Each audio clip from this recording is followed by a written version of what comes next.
Student, आज की हम इस क्लास में पढ़ेंगे बिंदुवत आवेश के कारण विद्युत क्षेत्र की तीव्रता।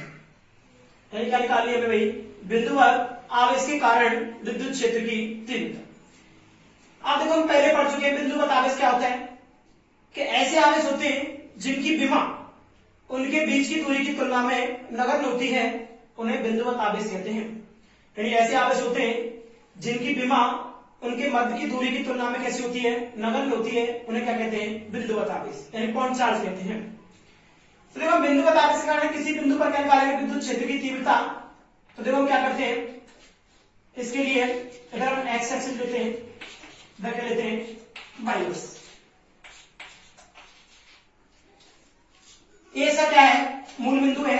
इस मूल बिंदु को लेते हैं हम ओ। इसका मूल बिंदु क्या है? ओ। जिस पर एक बिंदुवत आवेश यानी पॉइंट चार्ज लेते हैं प्लस क्यू, जिस पर क्या रखते हैं? बिंदुवत आवेश। हमने कहा है कि बिंदुवत आवेश के कारण हमें विद्युत क्षेत्र की तीव्रता निकालनी है, तो मूल बिंदु पर क्या ले लिया? एक बिंदुवत आवेश ले लिया प्लस क्यू। मूल बिंदु पर क्या लिया हमने? बिंदुवत आवेश प्लस क्यू। इसके कारण हमें विद्युत क्षेत्र की तीव्रता निकालनी है, तो इससे आर दूरी पर एक बिंदु लेते हैं पी। ये मूल बिंदु पर प्लस क्यू आवेश स्थित है, इससे स्मॉल आर दूरी क्या लेते हैं? बिंदु पी, जिस पर क्या करते हैं? विद्युत क्षेत्र की तीव्रता ज्ञात करते हैं। उसके लिए यहाँ पर एक प्रेक्षण आवेश रखते हैं हम क्यू नॉट। उसके लिए यहाँ पर क्या रखते हैं? प्रेक्षण आवेश क्यू नॉट। तो हमने कहा कि मूल बिंदु पर एक प्लस क्यू आवेश स्थित है, जिसके स्मॉल आर दूरी पर क्या लिया हमने? बिंदु पी, जिस पर क्या ज्ञात करेंगे? विद्युत क्षेत्र की तीव्रता। तो विद्युत क्षेत्र की तीव्रता ज्ञात करने के लिए यहां पर हम क्या लेते हैं? प्रेक्षण आवेश लेते हैं क्यू नॉट।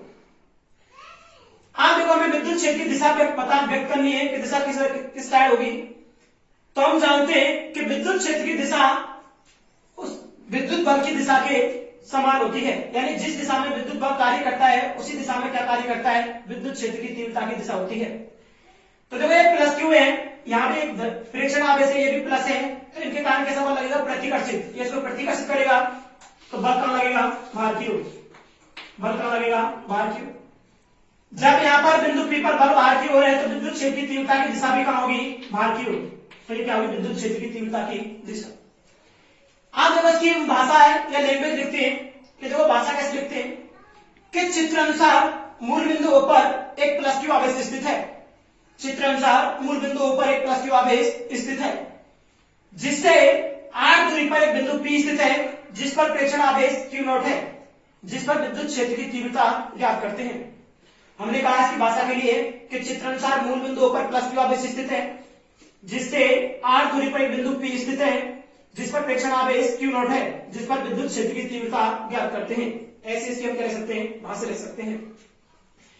तो हमने कहा देखो बिंदुवत आवेश के कारण क्या निकालनी है? विद्युत क्षेत्र की तीव्रता निकालनी है। अभी हमने पिछली क्लास में पढ़ा कि विद्युत क्षेत्र की तीव्रता का फॉर्मूला क्या होता है? E equal to F upon कितना होता है? क्यू। तो उसके लिए सबसे पहले क्या निकालना होता है? हमें स्थिर विद्युत बल, यानी दो आवेशों के मध्य में क्या निकालना है? स्थिर विद्युत बल। और स्थिर विद्युत बल किसके नियम से निकालते हैं? कूलाम के नियम से। तो इसके लिए हम सबसे पहले निकालेंगे प्लस क्यू व क्यू नॉट आवेश के मध्य क्या निकालते हैं? बल। तो प्लस क्यू व क्यू नॉट आवेश के मध्य बल। आप बल किसके नियम से निकालते हैं? कूलाम के नियम से।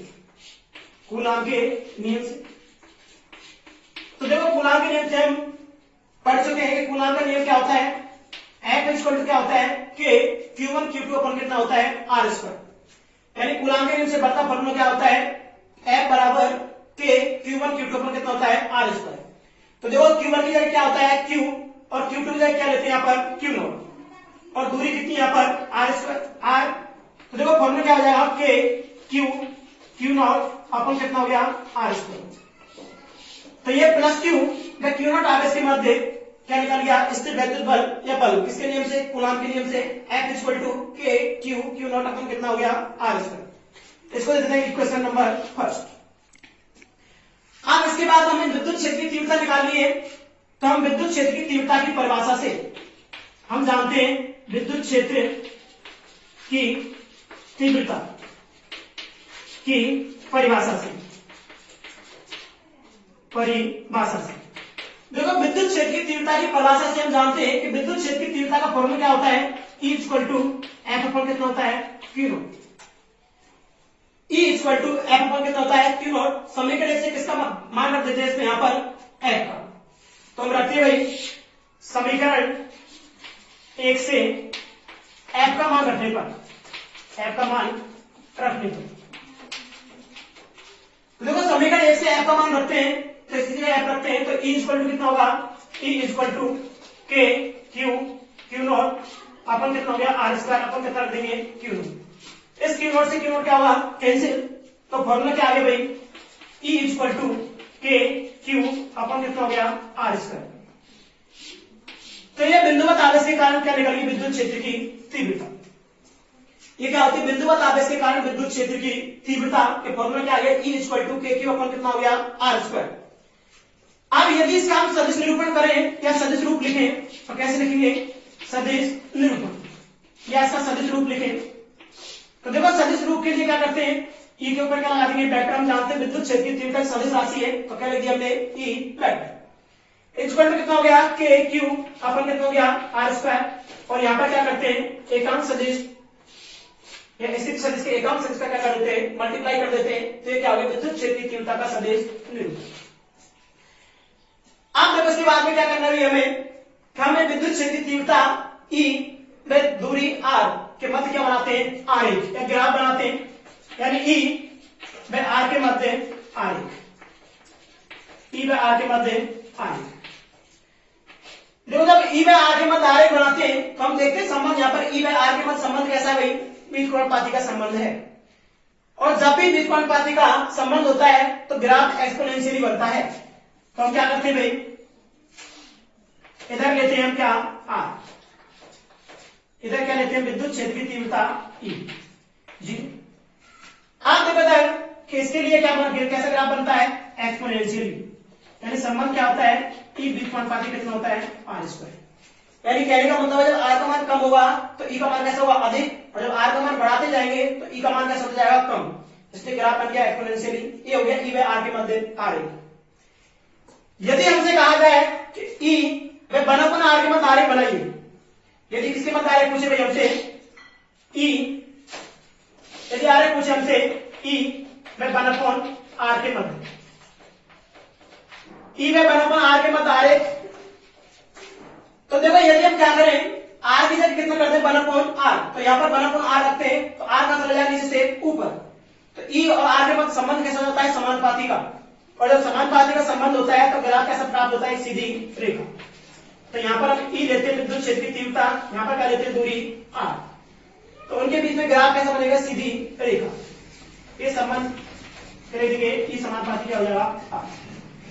तो ये निकल गया अपने पास बिंदुवत आवेश के कारण विद्युत क्षेत्र की तीव्रता। तो देखो बिंदुवत आवेश के कारण विद्युत क्षेत्र की तीव्रता के लिए क्या किया हमने, एक्स अक्ष वाई लिया, उनके मूल बिंदु ऊपर एक बिंदुवत आवेश लिया प्लस क्यू, जिससे स्मॉल r पर क्या लिया हमने, बिंदु P। विद्युत क्षेत्र की तीव्रता ज्ञात करने के लिए इस पर एक प्रेक्षण आवेश रख दिया हमने क्यू नॉट। हमने कहा कि विद्युत क्षेत्र की तीव्रता निकालनी है हमें, तो विद्युत क्षेत्र की तीव्रता की दिशा वही होती है जो कि विद्युत बल की दिशा होती है। हमने कहा कि विद्युत क्षेत्र की वही दिशा होती है जो किसकी होती है, विद्युत बल की दिशा होती है। तो ये भी प्लस क्यू आवेश है, ये भी कैसा है, प्लस परीक्षण आवेश है। तो इसके कारण प्रतिकर्षण करेंगे इसको, तो बल कहां लगेगा, बाहर की ओर। तो विद्युत क्षेत्र की तीव्रता की दिशा कहां होती है, बाहर की ओर। अब यदि इसकी हम भाषा लिखें तो देखो सिंपली भाषा कैसे कर सकते हैं, हमने दिख रहा है कि चित्रानुसार मूल बिंदुओं पर प्लस क्यू आवेश स्थित है, या चित्रानुसार मूल बिंदुओं पर एक प्लस क्यू आवेश स्थित है, जिससे स्मॉल r दूरी पर एक बिंदु P स्थित है, जिस पर प्रेक्षण आवेश क्यू नॉट है, जिस पर विद्युत क्षेत्र की तीव्रता ज्ञात करते हैं। ये इसकी भाषा होगी। इसके बाद में विद्युत क्षेत्र की तीव्रता ज्ञात करते हैं तो उसके लिए हमें बल की आवश्यकता होती है।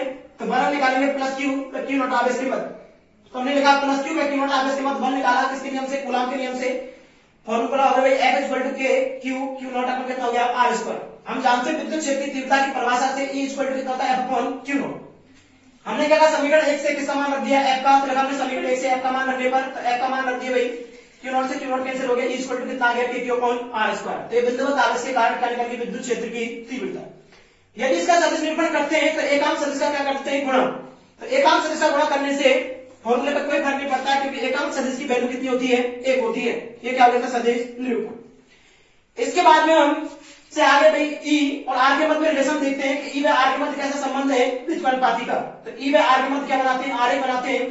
तो हम कैसा ग्राफ बनता है, एक्सपोनेंशियली, क्योंकि जब आर का मान कम होता है तो ई का मान कैसा होता है, अधिक, और जब आर की वैल्यू बढ़ाते जाते हैं तो ई का मान कैसा होता जाता है, कम होते जाता है।